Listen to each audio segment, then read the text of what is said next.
Hello student, welcome CBSE physics. तो ये जो प्रॉब्लम है वैसे तो जो है nuclear fission nuclear fusion topic based पर। इससे पहले 27A पार्ट में अपन न्यूक्लियर फिशन और फ्यूजन में डिफरेंस देखा। प्लूटोनियम 239 94 है।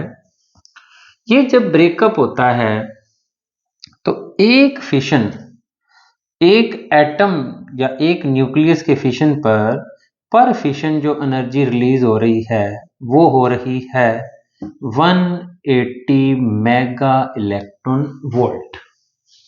तो क्वेश्चन है कि 1 ग्राम प्लूटोनियम जब एनर्जी रिलीज कितनी, जब वो फिशन होगा तो कितनी एनर्जी रिलीज होगी। ये एक सिंगल प्लूटोनियम न्यूक्लियस के फिशन पर एनर्जी रिलीज हो रही है 1 ग्राम प्लूटोनियम। 1 ग्राम प्लूटोनियम जब फिशन होगा तो अपने को क्या फाइंड आउट करना होगा कि 1 ग्राम के अंदर कितने प्लूटोनियम न्यूक्लियस या एटम है। तो हमें यूज करना होगा मोल कंसेप्ट एवोगैड्रो नंबर से। बहुत इंपॉर्टेंट, बहुत कम न्यूमेरिकल सीबीएसई में देखने को मिलते हैं मोल कंसेप्ट के ऊपर बेस्ड जो क्वेश्चन होते हैं एवोगैड्रो नंबर से।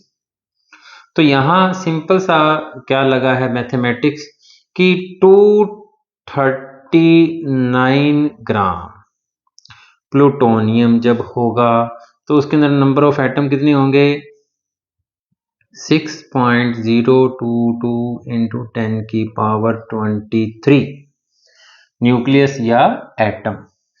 जब 239 ग्राम होगा, ये मोल कंसेप्ट यही कहता है। हमें तो 1 ग्राम प्लूटोनियम में देखने हैं कितने एटम होंगे, तो हम इसको 239 से डिवाइड कर देंगे। अब हमारे पास ये क्या आ गया, 1 ग्राम के अंदर कितने नंबर ऑफ एटम्स हैं या न्यूक्लियस हैं। फिर इधर से वो क्या कहता है, 1 फिशन से जो एक प्लूटोनियम जब फ्यूजन हुआ, एक प्लूटोनियम से 180 मेगा इलेक्ट्रॉन वोल्ट इतने एटम जब फिशन होंगे, कितने 6.022 10 की पावर 23 अपॉन 239 इंटू क्या करना पड़ेगा 180 मेगा इलेक्ट्रॉन वोल्ट। एक फिशन में 180 mega electron volt energy release होती थी। इतने सारे फिशन हो रहे हैं, इतने सारे एटम ब्रेकअप हो रहे हैं, 1 ग्राम के अंदर इतने एटम है, तो एनर्जी रिलीज होगी बच्चों 4.535 इंटू 10 की पावर 23 मेगा इलेक्ट्रॉन वोल्ट। एक बात कि ये एनसीईआरटी की पुरानी बुक है जो मेरे पास, उसमें 13.17 प्रॉब्लम है, बट उसमें उन्होंने 1 किलोग्राम पूछा है, तो वहां आंसर जो है वो 4.535 इंटू 10 की पावर 26 मेगा इलेक्ट्रॉन वोल्ट है। दूसरी बात, एनसीईआरटी की प्रॉब्लम के पीछे कारण होता है, वो कोई कैलकुलेशन नहीं करवाना चाहते हमसे। दरअसल ये प्रॉब्लम हमें बताती है, कंपैरिजन करवाती है कि न्यूक्लियर फ्यूजन में जब 1 ग्राम हाइड्रोजन फ्यूज होगा तो एनर्जी कितनी रिलीज होगी। तब हम देखेंगे कि वो एनर्जी ज्यादा है फिशन के मुकाबले, क्योंकि एक जब फ्यूज होता है तो 180 मेगा इलेक्ट्रॉन एनर्जी रिलीज होती है। एक हाइड्रोजन एटम या 2 हाइड्रोजन ड्यूटेरियम मिलके जब एनर्जी रिलीज होती है सिर्फ 4 मेगा इलेक्ट्रॉन वोल्ट।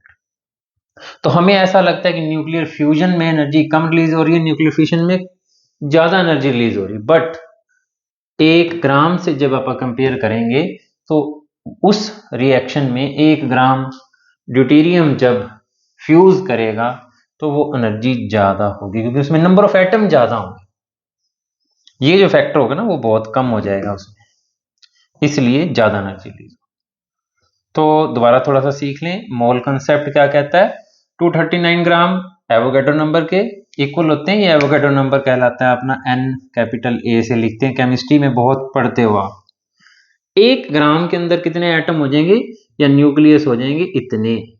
एक न्यूक्लियस जब फ्यूज होता है तो 180 मेगा इलेक्ट्रॉन वोल्ट, इतने सारे न्यूक्लियस जब फ्यूज होंगे तो इतनी एनर्जी रिलीज होगी। बहुत सारी एनर्जी है। 1 ग्राम, सिंगल 1 ग्राम से फ्यूज होने से, एफिशन होने से 4.535 इंटू 10 की पावर 23 मेगा इलेक्ट्रॉन वोल्ट।